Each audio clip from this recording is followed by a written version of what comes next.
Assalamualaikum warahmatullahi wabarakatuh. Kembali nih ketemu sama Rida ya. Sudah sekian purnama. Lama banget gitu ya. Ya, di podcast Strada Career Development Center yang kali ini juga baru ya, dengan logonya yang terbaru juga ya, karena harus ada upgrade juga ya. Nah, kebaruan tuh harus ya. Sama halnya nih ya, kali ini Rida nggak sendiri tentunya di podcast Strada Career Development Center. Siapa nih ya? Nanti dulu ya, temanya dulu aja nih ya. Temanya adalah Share Experience and Opportunities Job in Kuwait ya. Bukan Bahkum Kuwait, bukan. Ini beneran Kuwait loh ya. Serius ya. Jauh-jauh loh Rida mendatangkan ya narasumber dari Kuwait ya, sampai harus terbang gitu. Oke, kali ini seru banget tentunya. Ada Bapak Zulkifli Abdullah Hussein, ahli media keperawatan, sarjana kesehatan masyarakat, magister kesehatan. Nah, ini adalah alumni dari S2 Kesehatan Masyarakat. Ya, sama suasana yang baru, bisa dibilang baru, yang sangat buat cerah banget hari ini, jadi tambah semangat lagi tentunya. Yang ada kisah-kisah yang membuat teman-teman jadi tambah untuk semangat untuk menjadi lebih baik ya, baik di dalam negeri maupun di luar negeri. Ini biasanya kalau membahas tentang karir ya. Nah, saya langsung saja ke beliau yang sudah dari tadi yang sudah menanti tentunya ya, pengen menyapa Strader ya, dan beliaunya juga memakai baju batik ya, tentunya batik Indonesia nih ya, bukan batik Kuwait ini kayaknya ya. Oke, selamat pagi Bapak Zulkifli. Selamat pagi juga Mbak Rida. Gimana Bapak? Sehat hari Alhamdulillah ini? Sehat walafiat, dan senang banget bisa di Strada TV pada pagi hari ini. Oke, ini kelihatan banget nih Bapak ini. Ini habis dari Kuwait langsung ke sini Pak? Sebenarnya enggak juga. Karena ini kan lagi liburan, lagi cuti. Jadi karena saya lebih dari 15 tahun di sana, jadi dapat cutinya 45 hari dalam gitu 1 tahun. ya. Jadi ini saya ambil full. Jadi sejak malam takbiran kemarin sampai nanti tanggal 18 Mei 2024 ini akan kembali lagi ke Kuwait insya Allah. Oh gitu ya. Tapi alhamdulillah nih, memang saya ucapkan selamat dulu nih ya. Alhamdulillah sudah selesai di S2 Kesehatan Masyarakat ini ya. Terima kasih. Setelah berapa tahun udah ya Pak? 2 tahun, 3 tahun udah? 2 tahun ya. cukup, jangan banyak-banyak. Cukup. Next lagi berarti harus jadi dokter, profesor gitu ya Insya Pak ya. Allah, mudah-mudahan. Dari suaranya kayak masih ada Arab-Arabnya gitu Pak ya, saya tuh dengernya. Janganlah, tetap bahasa Indonesia harus gitu bagus ya. Iya. Tapi ada apa ya, cengkoknya Arab tuh kelihatan Bapak, kedengeran gitu. Masya Allah, benar. Mungkin karena kelamaan juga ya, 21 tahun saya udah di sana. Tapi saya pengen tahu nih bahasa Arabnya kalau misalnya mau nyapa itu gimana Pak? Jadi sebenarnya di Kuwait itu kebanyakan kita menggunakan bahasa itu bahasa selengekan ya, kayak kita. Jadi bahasa harian. Jadi kita nggak pernah menggunakan bahasa fusha seperti yang diajarkan di Al-Quran atau hadis seperti itu. Jadi kalau mungkin dalam bahasa Arab yang dikenal di Indonesia itu kan biasanya apa kabar tuh kayak halak gitu kan. Tapi kalau di sana selonek. Iya. Gitu ya? Selonek itu lebih diartikan jadi kayaknya sebenarnya apa sih warnamu gitu loh. Tapi itulah kayak gitu. Ya? Kayak di Indonesia kan juga mungkin apa kabar, terus apa ya kayak Horas yang kayak gitu-gitu kan di dada Batak ya kayak gitulah kayaknya. Oke, ternyata itu ya. Ya, biar lebih mengenal lagi beliau, sebenarnya saya penasaran juga nih sih ya, kenapa beliau tuh bisa melancong ke Kuwait gitu ya.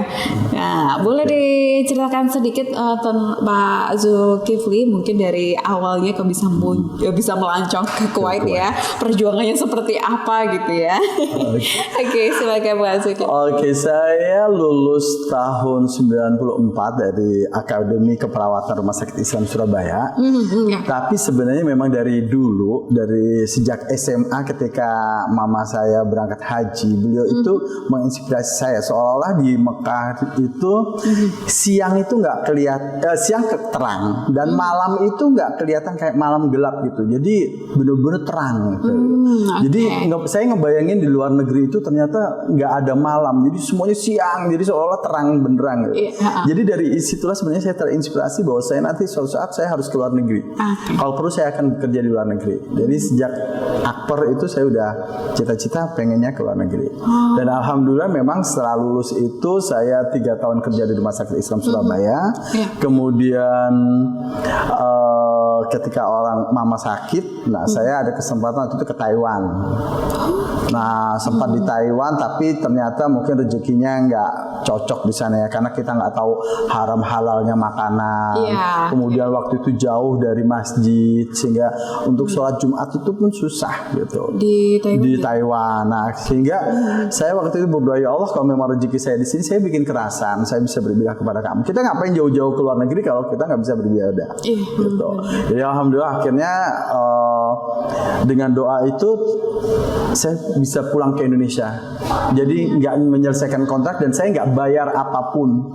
Harusnya kan kalau kita belum selesai kontrak kita harus bayar kan. Bisa gitu ya.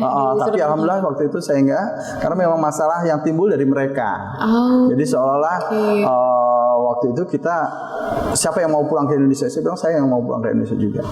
Ya alhamdulillah saya malah dikasih uang saku untuk pulang ke Indonesia. Jadi sampai di Indonesia waktu itu saya turun di Jakarta. Di Jakarta ada temen bilang ada pelatihan mau ke Arab. Dibilangnya ke Arab. Jadi nggak di spesifik negaranya. Dibilang ke Arab. Sehingga saya bilang, wah ini kesempatan lagi nih, negara Arab kan negara Muslim gitu. Akhirnya saya ikut pelatihan 3 bulan di Jakarta. Dan perlu diingat teman-teman, kalau ikut pelatihan jangan yakin bahwa pasti akan berangkat secepatnya. Bohong. Karena ketika saya ke Taiwan, itu saya kan masih kerja. Saya kerja di Rumah Sakit Islam dan saya kerja di klinik juga. Itu dikejar-kejar sama yang sekarang istilahnya P3MI ya, jadi agennya itu. Jadi agennya bilang, "Loh kok masih kerja? Nanti kamu minggu depan berangkat loh." Waktu itu saya single. Ya udah saya berangkat. Ya udah saya resign. Udah ngajukan pengunduran diri, udah nggak dapat uang, apa istilahnya, udah nggak dapat salary lagi kan? Dari rumah sakit ya itu ya? Iya, di rumah sakit. Ternyata 3 bulan pun nggak berangkat.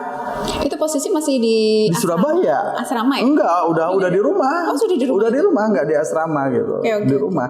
Akhirnya saya datengin ke PJTKI-nya tersebut, dulu PJTKI sekarang P3MI kalau nggak salah istilahnya. Saya bilang, saya udah nggak kerja, saya udah habis uang saya. Yang 3 bulan ini saya nggak dapat pemasukan sama sekali. Yaudah kamu bisa komputer, bisa apa? Iya bisa komputer. Oke, kamu kerja aja di sini. Jadi saya nyambi kerja di situ. Di PJTKI tersebut. Karena memang harusnya tanggung jawab mereka dong, menyuruh saya resign, saya udah keluar dari kerjaan tapi saya nggak dapat. Jadi ini pengalaman juga buat teman-teman. Nanti kalau mau ke negara manapun, dijanjikan, kamu minggu depan harus, kamu minggu depan pasti berangkat. Jangan percaya dulu sebelum ada tiket. Tiket kan ada tanggalnya nanti. Nah itu pasti berangkat, insya Allah. Dan sebelumnya harus ada visa, lain-lain dan nanti dokumen-dokumennya ya. Betul. Ya mungkin akan dibahas nanti Pak ya. Oke, siap. Akan dibahas secara terperinci dokumen apa aja yang diperlukan gitu ya. Biar teman-teman penasaran apa aja gitu. Oke. Nah ini Pak Zulkifli berapa bersaudara sih Pak? Alhamdulillah saya 7 bersaudara. 7? Iya. Bapak Zulkifli yang keberapa? Nomor 2. Nomor 2. Masih banyak ini, tapi semuanya kita udah berkeluarga semua, udah kelar semuanya. Alhamdulillah. Posisinya di Kuwait atau di Indonesia?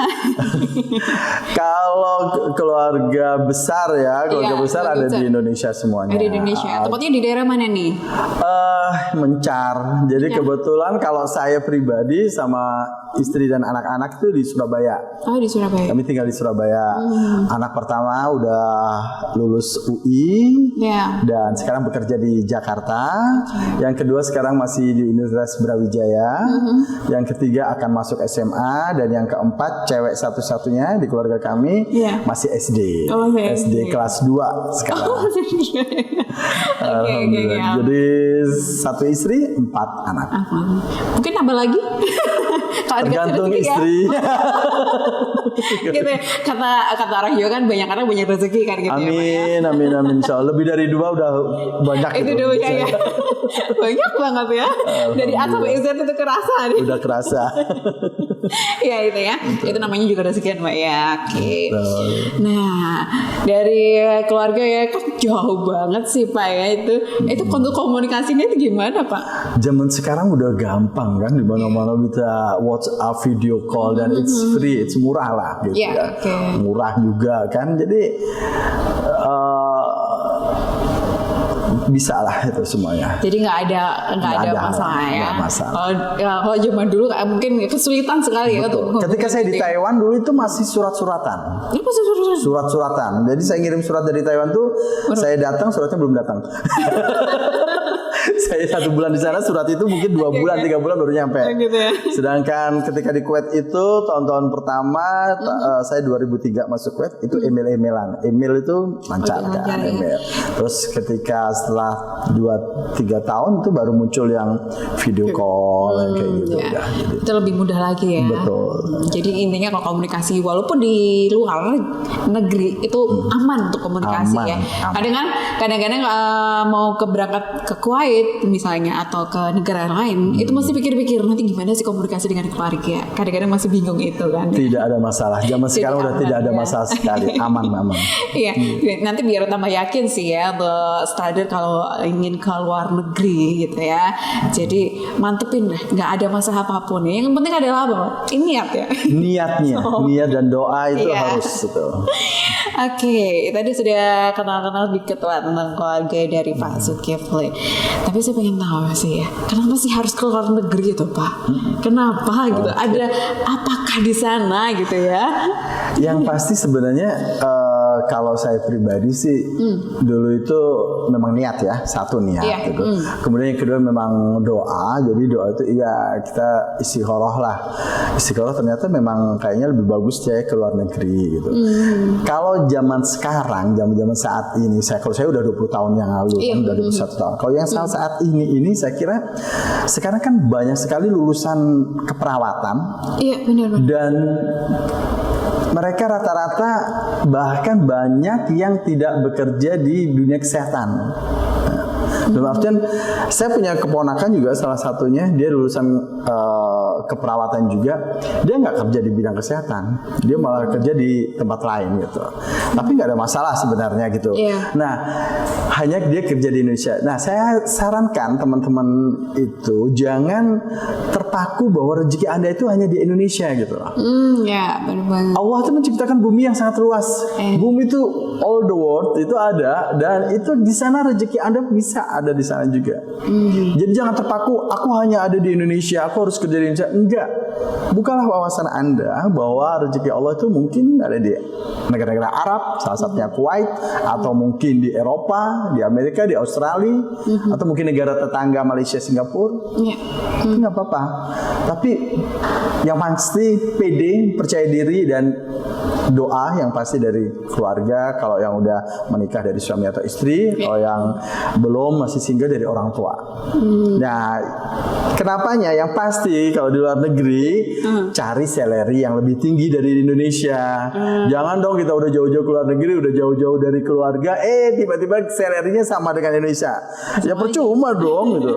Ya makanya kita harus tahu berapa sih salary di luar negeri. Kalau di Kuwait yang saat ini dengan kurs 52.000, jadi 1 Kuwait dinar, mata uang Kuwait dinar itu adalah mata uang tertinggi di dunia. Itu 52.000 rupiah. 52.000 rupiah. Betul. Satu ya men. Satu Kuwait kali 52.000. Dan gaji yang ditawarkan itu sekarang ini minimal 650 Kuwait dinar. Wow. Jadi 650 kali 5 aja. Ya, 52.000. Tapi mungkin gampangnya kali 50.000 gitu. Waduh. Itu udah bentar. udah sekitar 35 jutaan. Itu buat anak-anak baru ya, yang baru-baru. Nah, dengan 35 juta saya kira itu adalah gaji yang lebih tinggi daripada yang di Indonesia kan, gitu. Untuk perawat yang fresh graduate, untuk S1-nya atau D3 pengalaman kerja minimal 2 tahun yang diharapkan di sana. Yang satu saya salary-nya. Kemudian yang kedua, kalau kita di luar negeri paling enggak pertemanan kita internasional. Kemudian juga kita bekerjanya di lahan yang lebih internasional lagi gitu kan. Jadi pengalaman ataupun apapun itu lebih menginternasional lah. Terus yang ketiga buat yang muslim bisa umroh, bisa haji gitu kan, karena dengan dana yang kita harus bisa kumpulin, apalagi kalau di negara-negara Arab kesempatan untuk itu pasti terbuka lebar. Dan kalau yang mungkin non muslim, Anda bisa wisata internasional, jadi jangan hanya wisata dalam negeri, tapi kita bisa juga kan mungkin ke Dubai, ke negara samping, iya, gitu ya. ke Eropa, ke Turki, ke Amerika, Australia, gitu kan bisa lah jalan-jalan ke sana dengan dana yang ada. Dan alhamdulillah kalau kita udah bisa nabung, ya kita bisa invest juga kan, bisa gitu. Iya, ternyata banyak sekali ya. Betul sekali. Banyak sekali manfaat yang akan didapatkan nantinya di sana. Betul, ya. betul. Kenapa memang harus keluar negeri, ternyata itu ya jawabannya ya. Yang Pak Zul sudah berapa tahun Pak di Kuwait? Alhamdulillah sejak tahun 2003 sampai sekarang, jadi 21 tahun. 21 tahun ya. Wah, dari zaman ke zaman berarti ya. Mulai dari yang mungkin notabene yang tadi sudah dijelaskan, yang pakai surat menyurat itu ya. Betul. Dari sejak komunikasi dari surat, kemudian email, sekarang udah video call, udah gampang. Jadi sangat-sangat kalau bisa bilang adalah perjalanan ya. Perjalanan yang sangat seru sekali ya. Kalau jangan dilihat gak enaknya, lihat itu enaknya aja. Lihat enaknya aja. Ya. Walaupun sebenarnya memang ada sih nggak enaknya, ya udah otomatis kita kangen sama keluarga itu pasti gitu. Apalagi kalau saya dulu, saya orangnya punya rencana ya. Jadi kalau waktu saya pertama kali berangkat ke sana, terus udah nyampe sana, saya mencari bagaimana caranya saya bisa ngajak istri dan anak. Nah, jadi begitu udah dalam 1 tahun itu, saya udah bisa ngajak istri dan anak ke sana. Oh, sudah ke Kuwait juga. Betul. Jadi anak pertama saya itu TK-nya di sana. Di Kuwait. Di Kuwait, TK di sana. Kemudian ketika waktu itu 2003 itu sepi di sana. Anak-anak itu jarang. Anak saya kalau mau belajar ngaji itu harus ke kedutaan. Dari rumah saya ke kedutaan itu paling nggak setengah jam. Perjalanan itu setengah jam dan dia bisa baru kumpul anak-anak Indonesia di sana. Tapi sekarang tuh di setiap wilayah, setiap daerah itu ada warga negara Indonesianya dan ada anak-anaknya. Jadi kayak di tempat saya itu mungkin jalan kaki 5 menit udah nyampe untuk perkumpulan anak-anak TPA. Ngaji, anak-anak ngaji itu. Gak kayak dulu saya. Paling nggak harus 30 menit. Iya, jauh ya. Jadi sudah tahu hitungannya adalah sudah bertahun-tahun ada momen-momen di mana yang bisa dibilang tuh wah dulu tuh gini ya, sampai akhirnya sudah enak hitungannya ya, dipermudah lah ya jalurnya juga ya gitu ya. Oke, seru ya ternyata ya. Enak di luar negeri itu enak. Kalau untuk di Kuwait sendiri itu berarti nantinya pas waktu di asrama apakah yang dipelajarin di sana? Mulai dari apa aja? Mungkin bahasanya kah atau hal apa yang harus dilakukan? Ya, yang pasti itu adalah skillnya. Jadi skill keperawatannya diulangi lagi di sana, tapi semuanya diajarkan dalam bahasa Inggris kan. Otomatis dalam bahasa Inggris. Kemudian juga bagaimana cara nanti menghadapi warga sana. Jadi diajarkan juga sedikit-sedikit dalam bahasa Arab. Jadi biar nggak kaget. Kalau kami dulu 2 minggu di sana udah langsung ke rumah sakit. Oh, langsung dilepas? Iya, 2 minggu. Jadi 2 minggu langsung mau nggak mau ya udah langsung berhadapan dengan pasien. Dan mereka taunya bahasa Arab. Kitanya nggak nyambung kan? Kadang-kadang nggak nyambung. Wah, itu dia. Pengalaman saya itu, saya sampai sekarang masih ingat wajah beliaunya gimana ketika beliau bilang itu ketika saya Nancy, kemudian berapa tekanan darah saya ini, beliaunya dalam bahasa Arab. Saya jawabnya dalam bahasa Inggris. Kemudian sekarang ini saya udah paham kan. Sekarang beliaunya terus bilang, kamu itu tinggal di Kuwait. Kuwait itu pakai bahasa Arab. Kamu harus bisa bahasa Arab. Jadi saya jawabnya apa waktu itu? Saya paham apa yang beliau, tapi saya nggak ngerti. Saya bisa jawab dalam bahasa Inggris. But your government didn't ask me about the Arabic. Jadi your government asked me about the English. Jadi pemerintah Anda itu nggak nanya saya dalam bahasa Arab. Pemerintah Anda nanyanya dalam bahasa Inggris. Ya makanya yang saya pelajari bahasa Inggris. Dan saya baru datang ini, saya nggak ngerti yang kamu ngomongin gitu. Tapi akhirnya Bamba itu paham kalau saya orang baru, dan dia setelah itu saya berusaha untuk belajar bahasa Arab, dan beliaunya nyari saya kalau lagi ke rumah sakit gitu.